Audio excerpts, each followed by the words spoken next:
In the Heart of the Word. Reflections by Father Joseph Mary, SCTJM, on the daily readings from the Holy Mass. Special Encore Edition, from Holy Week 2023, Journeying to Console the Pierced Hearts. Holy Thursday of the Lord's Supper. His Eucharistic face of love transforms us. God bless you, dear family. Today in the Heart of the Word on Holy Thursday, the beginning of the Sacred Triduum, we're at St. Maximin la Sainte-Baume in southern France.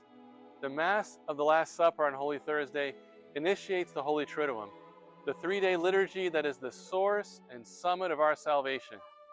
On Holy Thursday, the Church commemorates three particular gifts: the institution of the Holy Eucharist, the institution of the priesthood, and the new commandment, or mandatum, to love one another the way that Jesus has loved us. After giving the example of how to love by washing the feet of his apostles, Jesus commissions us to love others. And not only does he give us a model to follow, as he says, he gives himself fully by the institution of the Eucharist, his body and blood, soul and divinity, his heart and will, his all, his everything. And not only does he give us the Eucharist, he also institutes a sacrament by which his love will be made present on all the altars of the world for all time, and through which the divine power to forgive sins will be communicated to men through the holy Catholic priesthood.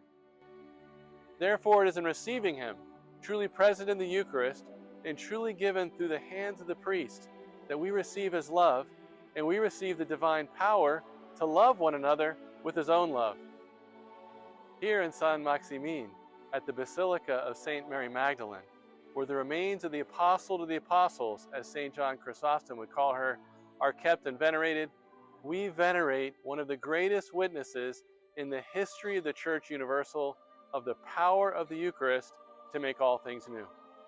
According to the Latin tradition, Mary is the woman in Luke chapter 7 who washes the feet of Jesus with her tears and dries his feet with her hair, pouring out upon them a costly nard.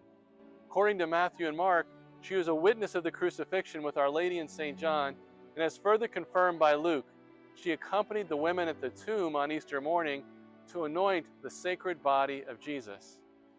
There, the Lord appeared to her and sent her to proclaim to the apostles, to his brothers, that he had truly risen from the dead. It says in the Gospels that Jesus delivered Mary Magdalene of 7 demons, 7, which symbolize complete demonic oppression.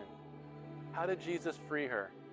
According to the oral tradition, he simply called her name, Mary. In one word, and by the power of the gaze of his merciful love, Jesus delivered her from evil and restored her dignity. On the day of the resurrection, according to John, she did not recognize Jesus in the garden. How did she recognize him? When she heard him say, Mary.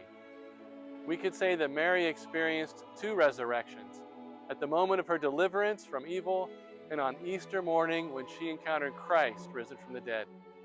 Thanks to the power of the resurrection, she would eventually come to France, here to this place, with some of the first Christians to proclaim the gospel.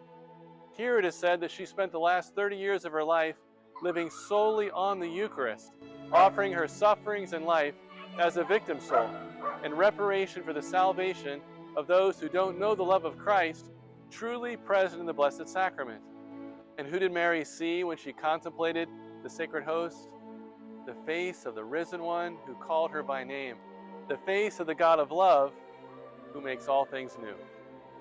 Today on Holy Thursday, may we accompany the Lord in our hearts, and for those that are able, in the chapel of repose in each of our parishes, as he embraces his passion in the Garden of Gethsemane. Why will he go to the cross? Because he loves us to the extreme, and he loves us by name. From the cross, Jesus will speak the name of Mary Magdalene to the Father. He will speak your name, and he will speak mine. And it is the voice of love that calls us and saves us. Let us listen to these words of Mother Adela. Let us be silent before the cross and listen to Jesus giving us his last testament of love. Love conquered all the evil done to him. Love incarnate. Love will always conquer. Love will always triumph, because love makes all things new. Mary Magdalene, pray for us. All for the heart of Jesus, through the heart of Mary.